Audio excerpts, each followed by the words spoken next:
सिंहस्थ कुंभमेळ्यासाठी जे एकूण खर्च आपल्याला त्यांच्याकडून प्रमाण मिळालेली आहे तो प्रोसेस अजून चालू आहे. याचा मी तुला थोडक्यात सांगू शकते. काम नाही आहे की 1246 कोटीची आपल्याला रोड साठी तरतूद होती. त्यानंतर आपल्याला काही 62 कोटी पुलासाठी मिळालेले आहे त्यांच्याकडून. त्यानंतर पीपीपी हॅम प्रोजेक्टला 1038 कोटी दिलेले आहे. नंतर वॉटर सप्लायला पण आपण 320 कोटी अमृतमध्ये त्याचा घेतोय. नंतर जे आपले हे वाहने खरेदी आहे अग्निशमन यासाठी उपाययोजनांसाठी ते 18 कोटी 18ची क्रमांक आपल्याला मिळालेली आहे. हॉस्पिटलसाठी 6.3 कोटीची ते क्रमांक मिळालेली आहे. अशा करून आखाडे दुरुस्तींसाठी आपल्याला 3 कोटीची क्रमांक मिळालेली आहे. तर अशा प्रकारचे त्यांच्याकडून जे प्रमाण मिळालेले आहे. WTPची एक प्रमाण त्यांच्याकडून आपल्याला मिळालेली आहे. आणि काही आपण स्वतःहून पण जे केलेलं आहे की ते आहे अमृतमध्ये मलवाहिका टाकणे गोदावरीच्या दोन्ही बाजूला तो आपण पकडला आहे बॉम्ब मारून. रामकालपाची जी निधी आहे ते केंद्र शासनाकडून आपल्याला मिळालेली आहे शासकीयमध्ये. तर CCTV आणि ऑप्टिकल फायबरसाठी स्मार्ट सिटीला मिळालेली आहे निधी. तर अशा प्रकारची भरपूर निधी आपल्याकडे 215 कोटीचा तो एक काम आपण करतोय. नंतर 193 कोटीचा मलवाहिका आपण म्युनिसिपल बॉन्ड मध्ये घेतलो. 425 मागचे होते मागच्या 2 वर्षात. या वर्षी काय धरले? ह्या वर्षी किती आहे? म्हणजे अमृतमध्ये जरी पकडला असेल त्याच्यात आमचे 50% हिस्सा आहे. तर ते बाकीच्या 50% वरून मग सांगावं लागेल. मग हे फिगर आम्ही तुम्हाला देऊ पुढचे टाउन प्लॅनिंगचं जे उत्पन्न होतं मागच्या वर्षी टार्गेट 350 350 ते आपल्या ॲडिशनल FSI अकाउंटची FD होती ती आपण घेतली होती. आता ते आपण या कुंभची निधीमध्ये ते टाकली गेलेली आहे. कारण की ती FD यासाठीच आपण तिथे ठेवली होती ॲडिशनल FSIची. मग ते जे अनुशेष आहे ना ते FD मधून आला होता एवढा वाढी. बरोबर. आपण त्याप्रमाणे लक्ष घेणं आणि जी सूची जे आहे ते जसा लोकप्रतिनिधी सुचवतात त्याप्रमाणे घेऊ. आपण आता प्रयत्न करू की जास्तीत जास्त रस्ते जसा कन्स्ट्रक्शन PDRचा जे मी सांगितलं त्याप्रमाणे पण आपण घेऊ की जे DP रोड काहीही डेव्हलप नाही तिथे आपण कन्स्ट्रक्शन PDR देऊ पण डेव्हलप करून घेऊ शकतो. असा प्रकारचा एक धोरण आपण आणतो. आपण काही भूसंपादन करणार असेल तर तिथे आपल्याला ते जागाचं संवर्धन करण्यासाठी जे काही गरजेचं असेल आणि त्याच्यातून आपल्याला उत्पन्न मिळेल अशा प्रकारचा निर्णय तो आहे. त्याचा जे पडलेले आपले पब्लिक इम्युनिटी प्लॉट्स असतात लेआउटमध्ये आपल्याकडे जे हँडओव्हर होतात अशी भरपूर ठिकाणी चांगली जागा अवेलेबल आहे. तर त्याच्यात आपण त्याच्यावर उपक्रम योजना करू. आता सिंहस्थ येतोय तर आपल्याकडे काही ओपन स्पेसेस आहे तिथे आपण सिंहस्थसाठी टेंट सिटी पण BOT बेसिसवर देऊ शकतो. तर अशा प्रकारच्या गोष्टी आपण BOT मध्ये आता एक पॉलिसीज बनवणार आणि त्याच्यात आपण काम करणार पुढे. चांगली आहे आणि 95% त्यांना शास्तीमध्ये सूट दिली. याचा भरपूर लोक स्वतःहून करताय त्यांचे जमा आणि जे करणार नाही समजा 5 तारखेनंतर ज्यांच्याकडे थकबाकी आहेत त्यांचे आपण ऑप्शन्स लावणार आहे. आणि ऑलरेडी आमची पूर्ण कागदाची कारवाई पूर्ण झालेली आहे आणि आपण आता थांबणार नाही.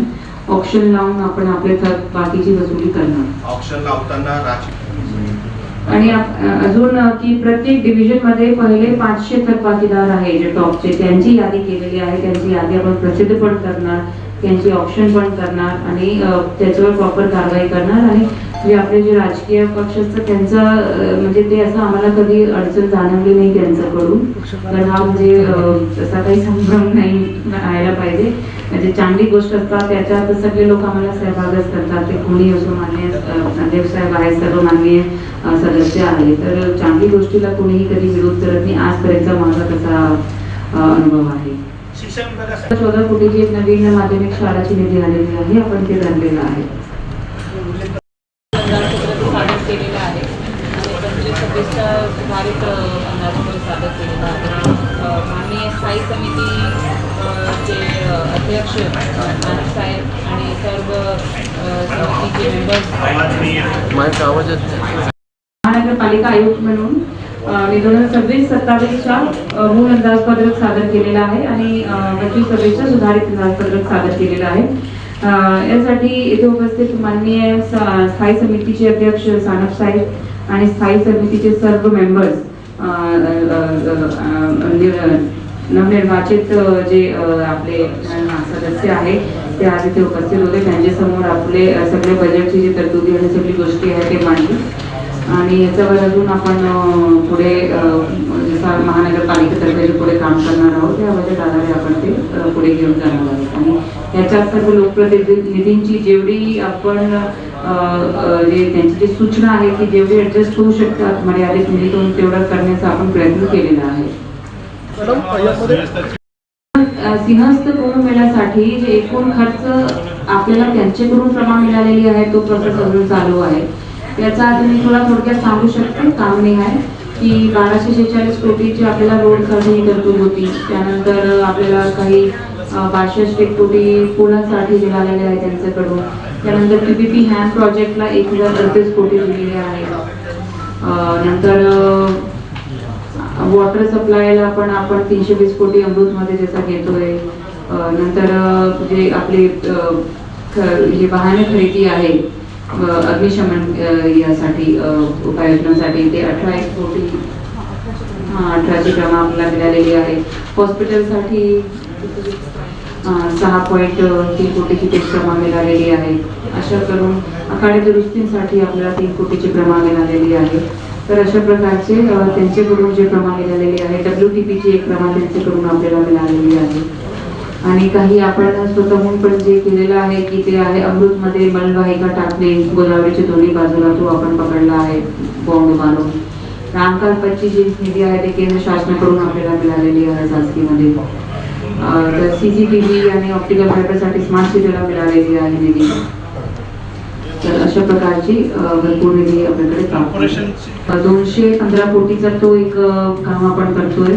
नंतर 193 कोटीचा मलवाहिका आपण म्युनिसिपल बॉन्ड मध्ये घेतलो. 425 मागची होते मागच्या 2 वर्षात. या वर्षी काही धरली ती ह्या वर्षी किती आहे? म्हणजे अमृतमध्ये जरी पकडला असेल त्याच्यात आमचे 50% हिस्सा आहे. तर ते बाकीच्या 50% वरून मग सांगावं लागेल. मग ही फिगर आम्ही तुम्हाला देऊ पुढच्या टाउन प्लॅनिंगचं जे उत्पन्न होतं मागच्या वर्षी टार्गेट 350 350. ते आपल्या ऍडिशनल पैसा अकाउंटची FD होती ती आपण घेतली होती. आता ते आपण या कुंभची निधीमध्ये ते टाकली गेलेली आहे कारण की ती FD यासाठीच आपण तिथे ठेवली होती ऍडिशनल पैसाची. मग ते जे अनुशेष आहे ना ते FD मधून आला होता एवढा वाढी. बरोबर आपण त्याप्रमाणे लक्ष घेणं आणि जी सूची जे आहे ते जसा लोकप्रतिनिधी सुचवतात त्याप्रमाणे घेऊ. आपण आता प्रयत्न करू की जास्तीत जास्त रस्ते जसा कन्स्ट्रक्शन PDRचा जे मी सांगितलं त्याप्रमाणे पण आपण घेऊ की जे DP रोड काहीही डेव्हलप नाही तिथे आपण कन्स्ट्रक्शन PDR रोड पण डेव्हलप करून घेऊ शकतो. असा प्रकारचा एक धोरण आपण आणतो. आपण काही भूसंपादन करणार असेल तर तिथे आपल्याला ते जागाचं संवर्धन करण्यासाठी जे काही गरजेचं असेल आणि त्याच्यातून आपल्याला उत्पन्न मिळेल अशा प्रकारचा नियोजन तो आहे. त्याच्यात जे पडलेले आपले पब्लिक ह्युमॅनिटी प्लॉट्स असतात लेआउटमध्ये आपल्याकडे जे हँडओव्हर होतात अशी भरपूर ठिकाणी चांगली जागा अवेलेबल आहे. तर त्याच्यात आपण त्याच्यावर उत्तम योजना करू. आता सिंहस्थ येतोय तर आपल्याकडे काही ओपन स्पेसेस आहे तिथे आपण सिंहस्थसाठी टेंट सिटी पण BOT बेसिसवर देऊ शकतो.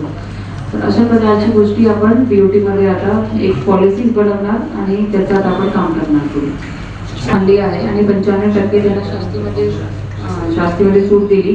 याच्यात भरपूर लोक स्वतःहून करताय त्यांचे जमा आणि जे करणार नाही समजा 5 तारखेनंतर ज्यांच्याकडे थकबाकी आहेत त्यांचे आपण ऑप्शन लावणार आहे. आणि ऑलरेडी आमची पूर्ण कागदाची कारवाई पूर्ण झालेली आहे आणि आपण आता थांबणार नाही. ऑप्शन लावून आपण आपले थकबाकीची वसुली करणार. ऑप्शन लावताना आणि अजून की प्रत्येक डिव्हिजन मध्ये पहिले 500 थकबाकीदार आहे जे टॉपचे त्यांची यादी केलेली आहे. त्यांची यादी आपण प्रसिद्ध पण करणार त्यांची ऑप्शन पण करणार आणि त्याच्यावर प्रॉपर कारवाई करणार. आणि जे आपले जे राजकीय पक्ष असतात त्यांचं म्हणजे ते असं आम्हाला कधी अडचण जाणवली नाही त्यांच्याकडून. तर हा म्हणजे तसा काही संभ्रम नाही राहायला पाहिजे. म्हणजे चांगली गोष्ट असतात त्याच्यात सगळे लोक आम्हाला सहभागच करतात. ते कोणी असो मान्य अध्यक्ष साहेब आहेत सर्व माननीय सदस्य आहे. तर चांगली गोष्टीला कोणीही कधी विरोध करत नाही. आजपर्यंत माझा तसा अनुभव आहे. 14 कोटीची एक नवीन माध्यमिक शाळाची निधी आलेली आहे आपण ते धरलेलं आहे करून घेतलेला आहे. पुढच्या एक अभ्यास करून पुढच्या मीटिंगमध्ये सर्व सदस्य आम्ही अभ्यास करून पुढच्या मीटिंगमध्ये आपण चर्चा किती बजेट आहे? दिवसात मीटिंग आहे. चर्चा करून आपण सगळ्या बजेटवर चर्चा करू. मग एक चांगलं नाशिक शहराला विकासाला चालना देणारे अर्थसंकल्प आम्ही सादर करू.